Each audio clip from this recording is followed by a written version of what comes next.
আল্লাহর একজন ওলি ছিল সুলাইমান জাজুলি, যিনি আফ্রিকার সুস নামক জঙ্গলে ওনাকে দাফন করা হয়েছিল। আল্লামা সুলাইমান জাজুলি রহমতুল্লাহি আলাইহি উনি একটা দুরূদ শরীফের কিতাব লিখছেন। এই কিতাবের নাম হলো দালাইলুল খায়রাত। বলেন দালাইলুল খায়রাত। এটা দুরূদের কিতাব লিখছেন।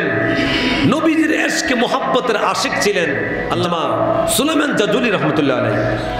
70 বছর পরে ওনার কবর খুঁড়তে গেছে। কত বছর পরে? 70 বছর পরে ওনার কবর খুঁড়ে ওনাকে আরেক জায়গায় ট্রান্সফার করে নিয়ে যাবে কবর খনন করে। 70 বছর পর কবর খুঁড়ে দেখে 70 বছর আগে যেইভাবে কবরে শোয়াই যে ঠিক আল্লাহর ওলি সুলাইমান জাজুলি সেই একই অবস্থায় শুয়ে রয়েছে। যেরকম